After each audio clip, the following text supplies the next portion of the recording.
समझने के लिए अहम बातें। इंटर डिपार्टमेंटल हार्मनी, इसका मतलब है अलग अलग डिपार्टमेंट्स के बीच तालमेल या अच्छे संबंध होना। मार्केटिंग ओरिएंटेशन, इसका मतलब है कि कंपनी का ध्यान मुख्य रूप से कस्टमर्स की जरूरतों और उनको संतुष्ट करने पर है। अनुवाद, संगठन में अलग अलग डिपार्टमेंट्स के बीच सामंजस्य बनाकर रखने पर मार्केटिंग को सही तरीके से लागू किया जा सकता है।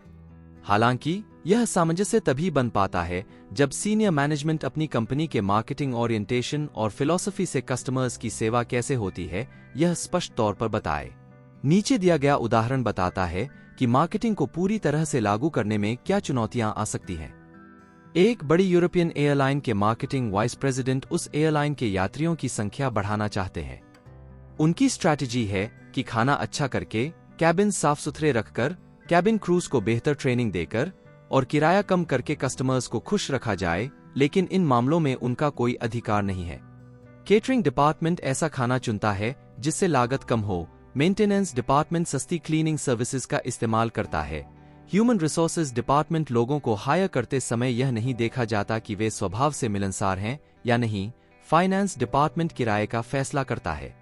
क्योंकि ये डिपार्टमेंट्स आमतौर पर लागत या प्रोडक्शन के हिसाब से सोचते हैं, मार्केटिंग के वाइस प्रेसिडेंट एक इंटीग्रेटेड मार्केटिंग प्रोग्राम बनाने की अपनी कोशिशों में नाकामयाब हो जाते हैं। इंटरनल मार्केटिंग के लिए सीनियर मैनेजमेंट के साथ वर्टिकल अलाइनमेंट की जरूरत होती है, जिससे सब डिपार्टमेंट्स मार्केटिंग के प्रयासों को समझें, सराहें और उनका समर्थन करें। परफॉर्मेंस मार्केटिंग, परफॉर्मेंस मार्केटिंग में मार्केटिंग के कामों और प्रोग्राम से होने वाले आर्थिक और गैर आर्थिक फायदों को समझना होता है। जैसा कि पहले बताया गया है, बड़े मार्केटर्स अब रेवेन्यू के अलावा मार्केटिंग स्कोर कार्ड देखने लगे हैं ताकि वो यह समझ सकें कि market share, customer loss rate, customer satisfaction, product quality और अन्य पैमानों में क्या बदलाव हो रहा है। साथ ही वे मार्केटिंग के कार्यों और प्रोग्राम्स के कानूनी, नैतिक, सामाजिक और पर्यावरण पर पड़ने वाले प्रभावों पर भी ध्यान देते हैं। बेन जेरीज की स्थापना करते समय बेन कोहेन और जेरी ग्रीनफील्ड ने परफॉर्मेंस मार्केटिंग कॉन्सेप्ट को अपनाया, जिसमें ट्रेडिशनल फाइनेंशियल बॉटम लाइन को डबल बॉटम लाइन में बदला गया। इस तरह उन्होंने अपने प्रोडक्ट्स और प्रोसेसेस के पर्यावरणीय प्रभाव, एनवायरमेंटल इम्पैक्ट, को भी नापना शुरू किया। बाद में इसे ट्रिपल बॉटम लाइन बनाया गया ताकि कंपनी के कार्यों के सामाजिक असर, चाहे वे अच्छे हों या बुरे, भी देखे जा सके। कई कंपनियां अपने कानूनी और नैतिक जिम्मेदारियों को पूरा नहीं कर पाई हैं और अब कंज्यूमर्स ज्यादा जिम्मेदार व्यवहार की मांग कर रहे हैं।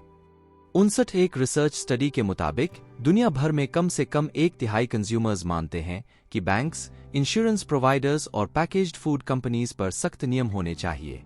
4Ps को अपडेट करना। कई साल पहले मकार्थी ने अलग अलग मार्केटिंग एक्टिविटीज को 4 हिस्सों वाली मार्केटिंग मिक्स में बांटा, जिन्हें उन्होंने मार्केटिंग के 4Ps कहा: प्रोडक्ट, प्राइस, प्लेस और प्रमोशन। 61 प्रत्येक P के अंदर आने वाले मार्केटिंग वेरिएबल्स फिगर 1.5 में दिखाए गए हैं।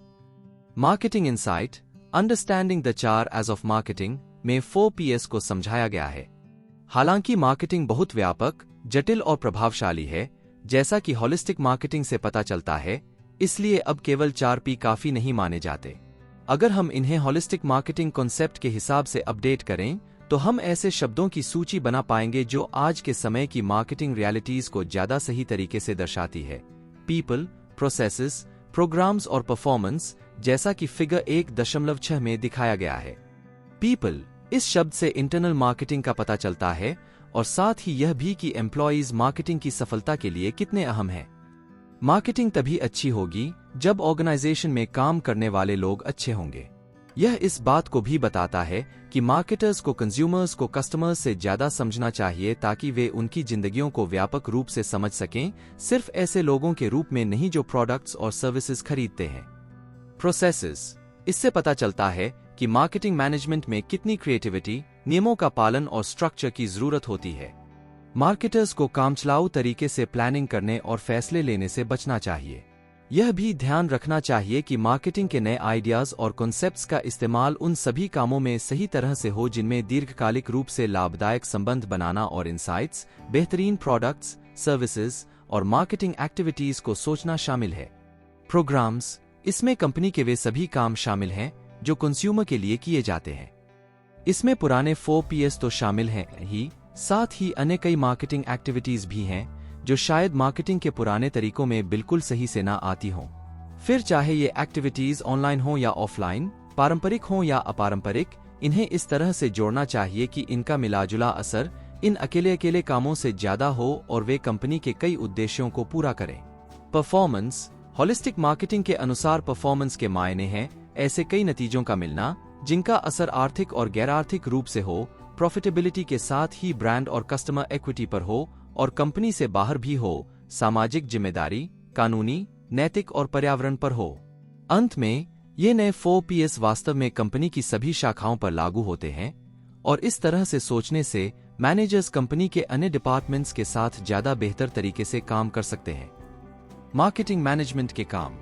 फिगर 1.7 में बाजार की 3 बड़ी ताकतों, बाजार के 2 मुख्य नतीजों और होलिस्टिक मार्केटिंग के 4 अहम स्तंभों के बारे में बताया गया है। ये सब आज की मार्केटिंग की रियलिटीज को सही तरह से समझने में मदद करते हैं।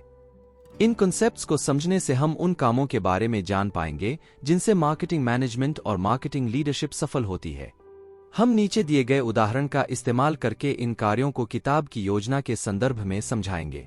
Marketing memo. Marketers frequently asked questions marketing managers द्वारा पूछे जाने वाले सवालों की एक अच्छी चेकलिस्ट है। इन सभी सवालों के बारे में इस किताब में बताया गया है। ज़ूस इनकॉर्पोरेटेड बदला हुआ नाम कई इंडस्ट्रीज में काम करती है, जैसे कि केमिकल्स, कैमरास और फिल्म। इस कंपनी में कई SBUs हैं। कॉर्पोरेट मैनेजमेंट यह सोच रही है कि वह अपने एटलास कैमरा डिवीजन का क्या करे, जो कई तरह के प्रोफेशन क्वालिटी 35mm और कंज्यूमर फ्रेंडली डिजिटल कैमरास बनाता है। हालांकि ज़ूस का मार्केट शेयर काफी है और उसे राजस्व हो रहा है, लेकिन 35mm का बाजार काफी तेजी से घट रहा है। तेजी से बढ़ रहे डिजिटल कैमरा सेगमेंट में ज़ूस को कड़ी प्रतिस्पर्धा का सामना करना पड़ रहा है और उसकी बिक्री धीमी गति से बढ़ रही है। ज़ूस की कॉर्पोरेट मैनेजमेंट चाहती है कि एटलास का मार्केटिंग ग्रुप डिवीजन के लिए एक मजबूत टर्नअराउंड प्लान बनाए। मार्केटिंग स्ट्रैटेजीज और प्लान्स बनाना। एटलास के सामने पहला काम है अपने मार्केट एक्सपीरियंस और कोर कॉम्पिटेंसीज चैप्टर 2 को देखें के हिसाब से दीर्घकालिक मौकों को पहचानना। एटलास अपने कैमरास में ऐसे फीचर्स ला सकता है जो और भी बेहतर हों। वह डिजिटल वीडियो कैमरास की एक पूरी रेंज बना सकता है, या वह ऑप्टिक्स में अपनी को कॉम्पिटेंसी का इस्तेमाल करके बाइनोकुलर्स और टेलीस्कोप्स की एक रेंज बना सकता है। चाहे जो भी दिशा चुने, उसे ठोस मार्केटिंग प्लान्स बनाने होंगे जिनमें मार्केटिंग स्ट्रैटेजी और टैक्टिक्स के बारे में बताया गया हो। मार्केटिंग इनसाइट्स को समझना। एटलास को एक भरोसेमंद मार्केटिंग इंफॉर्मेशन सिस्टम की जरूरत है जिससे वो अपने मार्केटिंग एनवायरनमेंट पर नजर रख सके, ताकि मार्केट पोटेंशियल का लगातार आकलन कर सके और डिमांड को समझ सके। इसके माइक्रो एनवायरनमेंट में वे सभी शामिल हैं जो कैमरास बनाने और बेचने की इसकी क्षमता पर असर डालते हैं: सप्लायर्स, मार्केटिंग इंटरमीडियरीज, कस्टमर्स और कॉम्पिटिटर्स।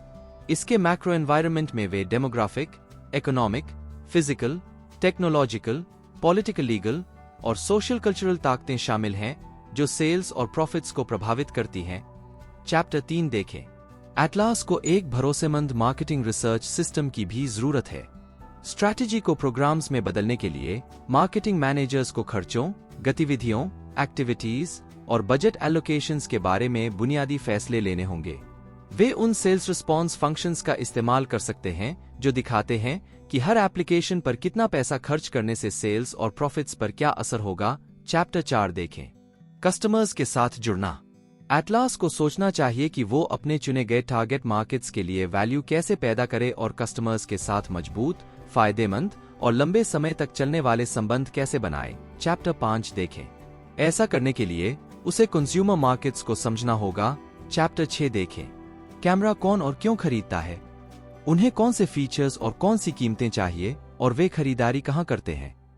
एटलास बड़े कॉर्पोरेशंस, प्रोफेशनल फर्म्स, रिटेलर्स और गवर्नमेंट एजेंसीज सहित बिजनेस मार्केट्स को भी 35mm कैमरा बेचता है। चैप्टर 7 देखें, जहां परचेसिंग एजेंट्स या बाइंग कमिटीज फैसले लेते हैं। एटलास को पूरी तरह से समझना चाहिए कि ऑर्गेनाइजेशनल बायर्स किस तरह से खरीदारी करते हैं। इसके लिए एक ऐसे सेल्स फोर्स की जरूरत है जिसे प्रोडक्ट बेनिफिट्स को बताने में अच्छी ट्रेनिंग मिली हो। एटलास को बदलते ग्लोबल अपॉर्चुनिटीज और चुनौतियों को भी ध्यान में रखना चाहिए। चैप्टर 8 देखें। स्ट्रॉन्ग ब्रथ्स बनाना। एटलास शायद सभी मुमकिन कस्टमर्स को टारगेट नहीं करना चाहे। इसे मार्केट को बड़े मार्केट सेगमेंट्स में बांटना चाहिए, प्रत्येक का मूल्यांकन करना चाहिए और फिर उन्हें टारगेट करना चाहिए जिन्हें वह सबसे अच्छी तरह से सर्व कर सकता है। चैप्टर 9 देखें। मान लीजिए एटलास कंज्यूमर मार्केट पर ध्यान देने और एक पोजीशनिंग स्ट्रैटेजी बनाने का फैसला करता है। चैप्टर 10 देखें। क्या उसे एक कैडिलैक ब्रांड की तरह खुद को दिखाना चाहिए जो शानदार कैमरा, अच्छी कीमत पर, बढ़िया सर्विस और अच्छे एडवर्टाइजिंग के साथ बेचता है? क्या उसे आसान, कम कीमत वाले कैमरा बनाने चाहिए जो ज्यादा प्राइस कॉन्शियस कंज्यूमर्स को टारगेट करें, या इन दोनों के बीच का कुछ? एटलास को जूस ब्रांड की अच्छाइयों और कमजोरियों को समझना चाहिए जैसा कि कस्टमर्स देखते हैं। चैप्टर 11 देखें। क्या डिजिटल कैमरा के मार्केट में इसका 35mm फिल्म वाला अतीत एक कमजोरी बन जाएगा? एटलास को कॉम्पिटिटर्स पर भी नजर रखते हुए ग्रोथ स्ट्रैटेजीज के बारे में सोचना चाहिए। चैप्टर 12 उनके कदमों को भांपना चाहिए और यह जानना चाहिए कि जल्दी से और निर्णायक तरीके से कैसे रिएक्ट करना है। शायद वह कुछ चौंकाने वाले कदम उठाना चाहे। इस मामले में उसे पहले से सोचना होगा कि उसके कॉम्पिटिटर्स क्या करेंगे। मार्केटर्स के अक्सर पूछे जाने वाले सवाल। हम सही मार्केट सेगमेंट एस को कैसे पहचानें और चुनें? हम अपने ऑफरिंग्स को अलग कैसे दिखाएं? हम उन कस्टमर्स को क्या जवाब दें जो सिर्फ कीमत देखकर खरीदते हैं? हम कम लागत वाले, कम कीमत वाले कॉम्पिटिटर्स से कैसे मुकाबला करें? हम प्रत्येक कस्टमर के लिए अपने ऑफरिंग को किस हद तक कस्टमाइज कर सकते हैं? हम अपना बिजनेस कैसे बढ़ाएं? हम और मजबूत ब्रदसा कैसे बनाएं? हम कस्टमर एक्विजिशन की लागत को कैसे कम करें? हम अपने कस्टमर्स को लंबे समय तक कैसे लॉयल रखें? हम कैसे बताएं कि कौन से कस्टमर्स ज्यादा महत्वपूर्ण हैं? हम मार्केटिंग कम्युनिकेशंस के अलग अलग प्रकारों के पेबैक को कैसे मापें? हम सेल्स फोर्स प्रोडक्टिविटी को कैसे सुधारें?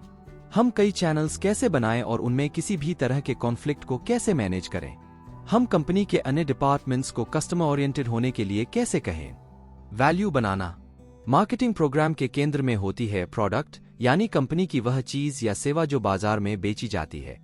इसमें प्रोडक्ट की क्वालिटी, डिजाइन, फीचर्स और पैकेजिंग शामिल हैं। देखें चैप्टर 13। कंपिटिटिव एडवांटेज पाने के लिए एटलास अपने प्रोडक्ट ऑफरिंग के साथ ही लीसिंग, डिलीवरी, रिपेयर और ट्रेनिंग जैसी सुविधाएं भी दे सकता है। देखें चैप्टर 14। अपने प्रोडक्ट पोजीशनिंग के आधार पर एटलास को लंबे समय के लिए न्यू प्रोडक्ट डेवलपमेंट, टेस्टिंग और लॉन्चिंग करने होंगे। देखें चैप्टर 15। प्राइस भी मार्केटिंग का एक महत्वपूर्ण पहलू है। देखें चैप्टर 16। एटलास को होलसेल और रिटेल प्राइसेस, डिस्काउंट्स, अलाउंसेस और क्रेडिट टर्म्स तय करने होंगे। इसकी प्राइस को ऑफर के परसीव्ड वैल्यू से मेल खाना चाहिए, वरना बायर्स कॉम्पिटिटर्स के प्रोडक्ट्स खरीदेंगे। वैल्यू को पहुंचाना। एटलास को यह भी तय करना चाहिए कि वह अपने प्रोडक्ट्स और सर्विसेज में जो वैल्यू है उसे सही तरीके से टारगेट मार्केट तक कैसे पहुंचाए। इसके लिए उसे चैनल एक्टिविटीज में शामिल होना होगा, यानी वे काम जो कंपनी को अपने प्रोडक्ट को कस्टमर्स तक पहुंचाने के लिए करने पड़ते हैं। देखें चैप्टर 17। एटलास को अलग अलग मार्केटिंग फैसिलिटेटर्स को पहचानना, उनसे जुड़ना और उन्हें जोड़ना होगा ताकि उसके प्रोडक्ट्स और सर्विसेज बाजार में सही तरह से पहुंच सकें। उसे रिटेलर्स, होलसेलर्स और फिजिकल डिस्ट्रीब्यूशन फर्म्स के अलग अलग प्रकारों के बारे में समझना चाहिए और जानना चाहिए कि वे कैसे अपने फैसले लेते हैं। देखें चैप्टर 18। वैल्यू को बताना। एटलास को अपने प्रोडक्ट्स और सर्विसेज की वैल्यू को टारगेट मार्केट तक सही तरीके से पहुंचाना होगा। इसके लिए उसे एक इंटीग्रेटेड मार्केटिंग कम्युनिकेशन प्रोग्राम बनाने की जरूरत होगी जिससे कि सभी कम्युनिकेशन एक्टिविटीज से ज्यादा फायदा हो। देखें चैप्टर 19। एटलास को मास कम्युनिकेशन प्रोग्राम्स बनाने होंगे जिनमें एडवर्टाइजिंग, सेल्स प्रमोशन, इवेंट्स और पब्लिक रिलेशंस शामिल हों। देखें चैप्टर 21। उसे ऑनलाइन, सोशल मीडिया और मोबाइल ऑप्शंस का इस्तेमाल करके कंज्यूमर्स से संपर्क करना चाहिए। देखें चैप्टर 20। एटलास को डायरेक्ट मार्केटिंग, डेटाबेस मार्केटिंग जैसे ज्यादा पर्सनल कम्युनिकेशंस के प्लान्स भी बनाने होंगे। साथ ही उसे सेल्स पर्सन्स को हायर, ट्रेन और मोटिवेट करना होगा। देखें चैप्टर 22। लंबे समय तक कामयाबी पाने के लिए मार्केटिंग को जिम्मेदारी से करना।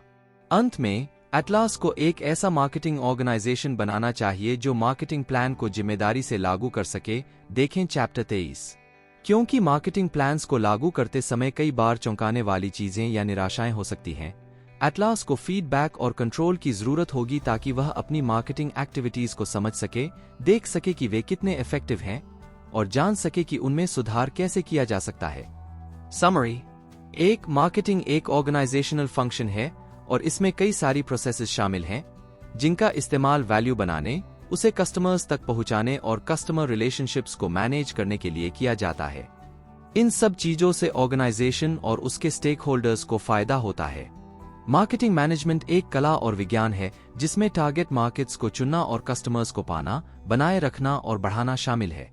इसके लिए सुपीरियर कस्टमर वैल्यू को बनाना, डिलीवर करना और कम्युनिकेट करना होता है।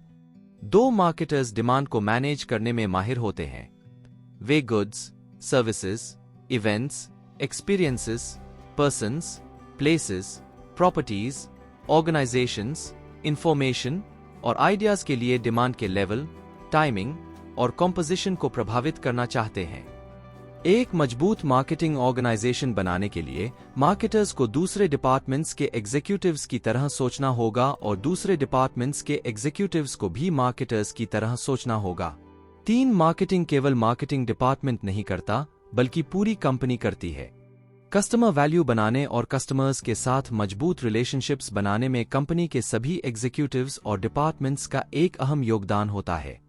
आज का बाजार काफी बदल गया है क्योंकि कई सामाजिक ताकतों के कारण कंज्यूमर्स और कंपनीज के पास कई नए मौके और क्षमताएं हैं। खास तौर पर टेक्नोलॉजी, ग्लोबलाइजेशन और सोशल रिस्पॉन्सिबिलिटी ने नए मौके और चुनौतियां पैदा की हैं और मार्केटिंग मैनेजमेंट में काफी बदलाव किए हैं।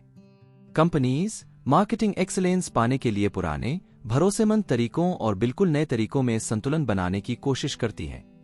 5 ऑर्गेनाइजेशंस अपना बिजनेस करने के लिए 5 कॉन्सेप्ट्स में से कोई एक कॉन्सेप्ट चुन सकते हैं। Production concept, product concept, selling concept, marketing concept और होलिस्टिक मार्केटिंग कॉन्सेप्ट। इनमें से पहले 3 कॉन्सेप्ट्स का आज के जमाने में कम इस्तेमाल होता है। 6 होलिस्टिक मार्केटिंग कॉन्सेप्ट इस बात पर आधारित है कि मार्केटिंग प्रोग्राम्स, प्रोसेसेस और एक्टिविटीज को किस तरह से डेवलप, डिजाइन और इम्प्लीमेंट किया जाता है और कैसे ये अलग अलग चीजें एक दूसरे पर निर्भर हैं। होलिस्टिक मार्केटिंग में माना जाता है कि मार्केटिंग से जुड़ी सभी चीजें अहम होती हैं और कई बार एक ब्रॉड, इंटीग्रेटेड पर्सपेक्टिव अपनाना जरूरी होता है। होलिस्टिक मार्केटिंग के 4 अहम स्तंभ हैं: relationship marketing, integrated marketing, internal marketing और performance marketing. 7 successful marketing management के लिए जरूरी है कि मार्केटिंग स्ट्रैटेजीज और प्लान्स डेवलप किए जाएं, मार्केटिंग इनसाइट्स हासिल की जाएं, कस्टमर्स से जुड़ा जाए, स्ट्रॉन्ग ब्रथ्स बनाए जाएं, वैल्यू बनाई जाए, डिलीवर और कम्युनिकेट की जाए और दीर्घकालिक रूप से बढ़ने की कोशिशें की जाएं।